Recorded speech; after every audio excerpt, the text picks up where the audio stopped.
Assalamualaikum warahmatullahi wabarakatuh. Alhamdulillahirabbil alamin. Wa bihi nasta'inu ala umuri dunya waddin. Sayyidina wa maulana Muhammadin wa ala alihi wa sahbihi ajma'in. Amma ba'd. Alhamdulillah ya. Hari ini kita ketemu lagi ya. Dimana di sini kita akan melanjutkan pembahasan kita tentang kajian tentang Arab Melayu, di mana kita akan membahas tentang adab-adab sholat. Pada kesempatan ini kita akan melanjutkan pada bab yang keempat, di mana yaitu pembahasan tentang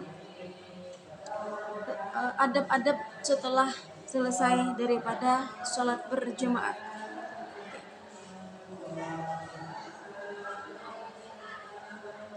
Jadi apabila berhenti imam itu, yakni duduk berzikir selepas sembahyang, maka seyogianya ia berhadapan dengan mukanya itu kepada makmum. Demikianlah disebutkan oleh Imam Ghazali di dalam kitab Ihya Ulumuddin dan di dalam Bidayatul Hidayah. Jadi ketika kita selesai daripada sholat, maka disunahkan seorang imam tadi menghadapkan wajahnya atau memalingkan mukanya menghadap daripada makmum. Dengan maksudkan apa? Ya ini dengan tujuan di mana dulu pada zaman Rasulullah SAW itu ketika Nabi SAW menjadi seorang imam di masjid, itu banyak para sahabat yang mengikuti beliau untuk menjadi makmum, tapi tidak tahu sebenarnya kalau Nabi SAW itu sudah selesai daripada sholat. Maka untuk menghindari daripada seperti itu, maka Rasulullah memalingkan wajah beliau ke hadapan daripada jemaah dengan tujuan apa atau dengan maksud agar orang-orang yang terlambat daripada mengikuti sholat berjamaah tadi, dia tahu bahwasanya sholat itu telah selesai, maka dia sudah tidak bisa lagi mengikuti yang namanya sholat berjamaah. Itu adalah tentang adab yang pertama. Jadi kita akan membahas empat adab yang akan kita bahas pada bab yang keempat ini. Terus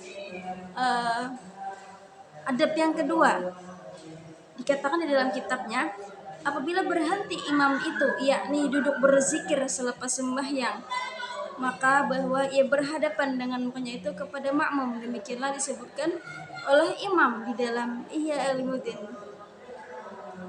dan Bidayatul Hidayah. Dan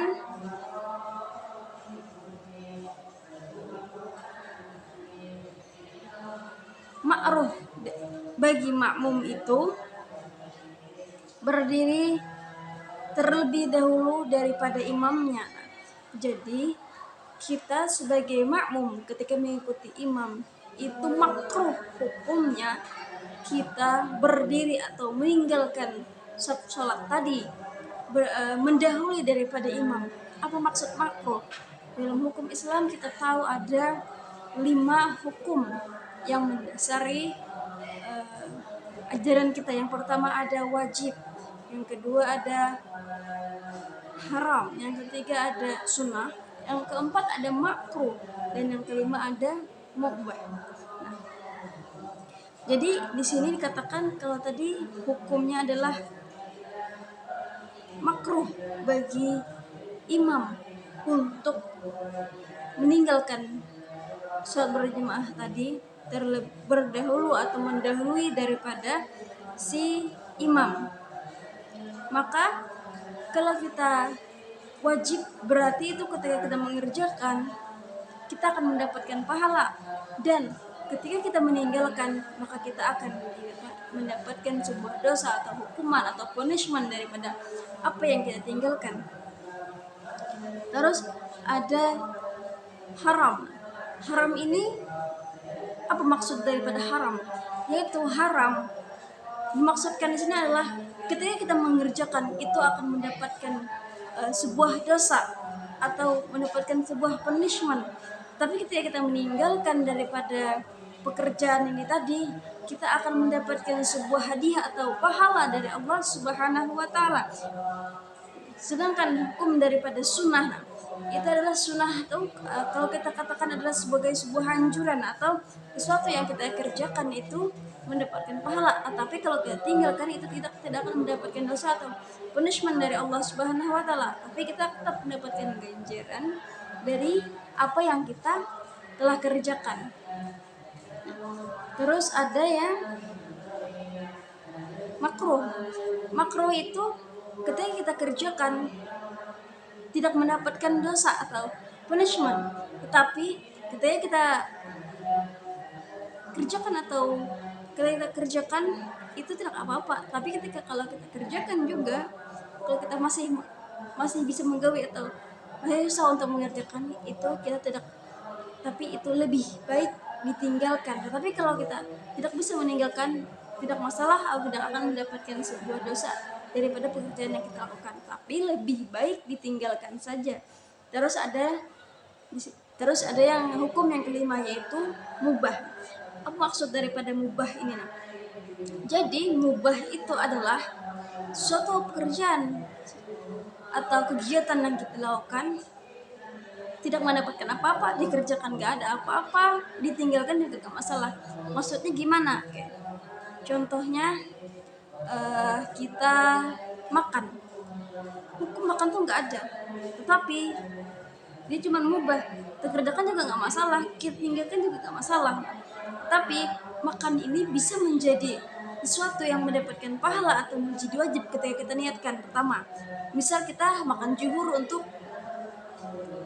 makan jam 11 siang, terus karena kita lapar makan, ya sudah, dengan diniatkan di dalam hati, ya Allah, hamba ini makan dengan tujuan yang pertama agar hamba bisa beribadah kepadamu, yang kedua disihatkan badan agar bisa berbuat kebaikan di jalanmu. Maka niat-niat yang seperti ini itu mendapatkan pahala, meskipun apa yang kita kerjakan tadi itu cuma bernilai mubah, tetapi kita niatkan itu bisa menjadi sesuatu yang mendapatkan pahala di sisi Allah Subhanahu wa taala.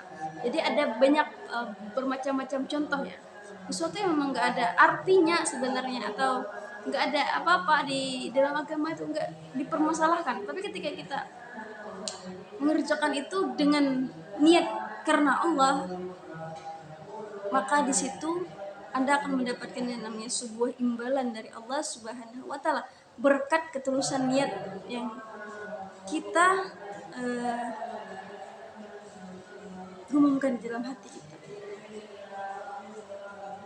Nah, terus kita akan lanjut kepada adab yang ketiga daripada orang-orang yang sholat berjamaah, yaitu haram hukumnya.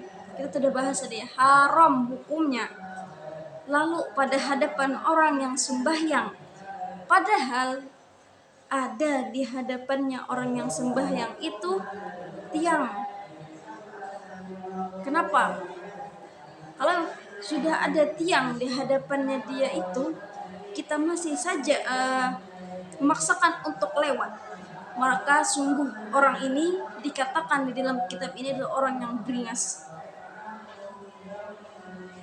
atau orang yang gak tahu bahasa, gak tahu adab. Nah, maka di sini Nabi SAW bersabda, diambil dari Bukhari ya, hadis dari Bukhari yang artinya, sesungguhnya berdiri seorang kamu 40 tahun terlebih baik bagimu daripada lalu di hadapan orang yang sembahyang. Apa kata Bukhari? Lebih baik berdiri 40 tahun. Bagaimana lamanya 40 tahun ini? Lebih baik itu kamu berdiri sangat lama daripada kamu lewat di hadapan orang yang sholat. Tunggulah dia selesai sholat, baru kamu lewat. Jangan asal nyelonong saja lewat di hadapan orang yang lagi sholat, karena itu hukumnya haram. haram, berarti kamu sudah mendapatkan dosa dari Allah Subhanahu wa taala. Maka kita sebaiknya sebagai seorang muslimah, baiknya janganlah lewat di hadapan orang yang sholat.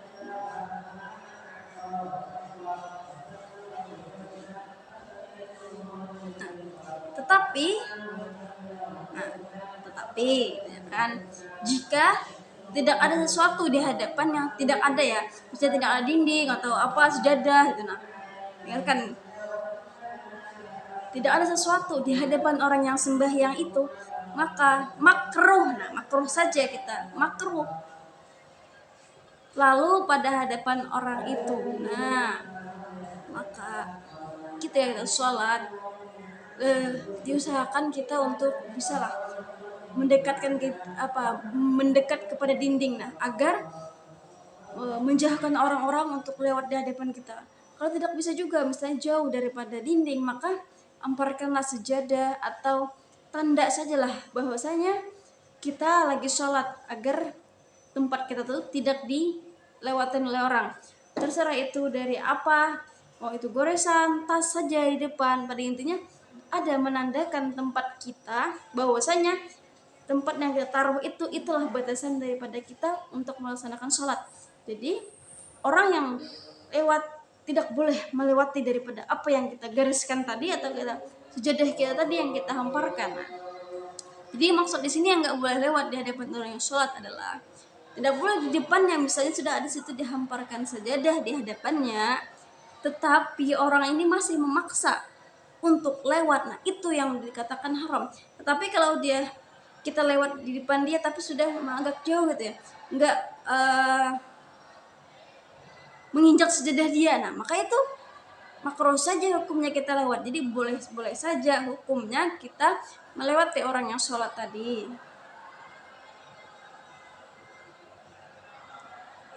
Nah, dan sunnah bagi seseorang yang sembahyang itu bahwa duduk ia dekat kepada tiang atau dinding sekira-kiranya antaranya dan antara dia dan kakinya itu 3 hasta atau kurang. Maksud di sini 3 hasta gimana?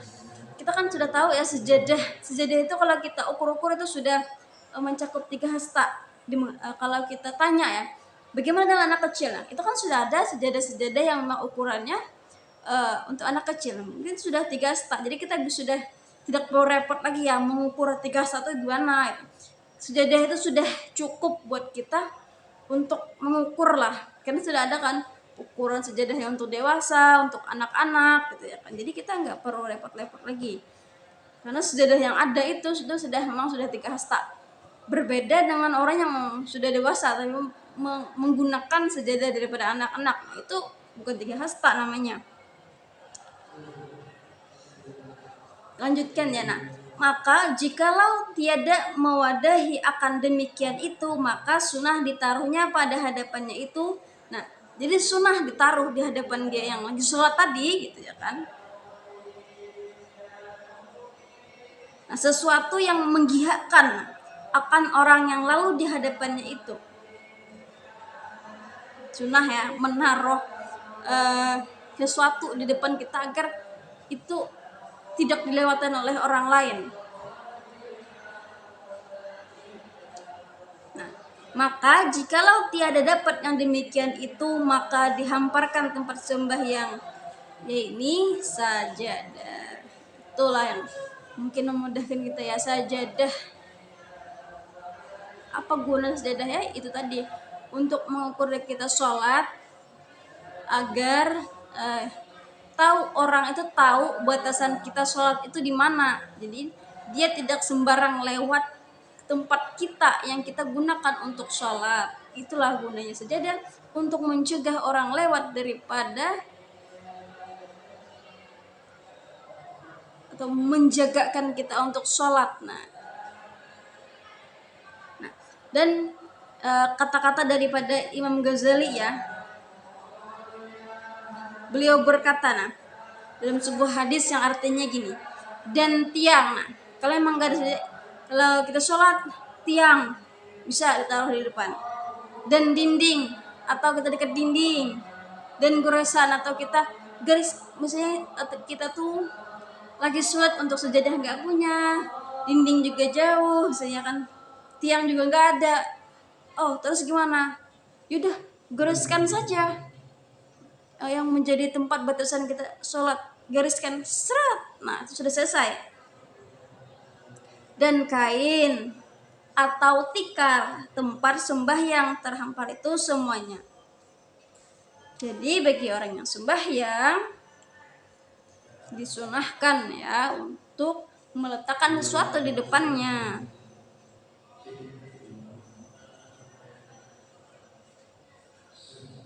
Dan adab yang keempat adalah apa? Membaca wirid setelah selesai sholat.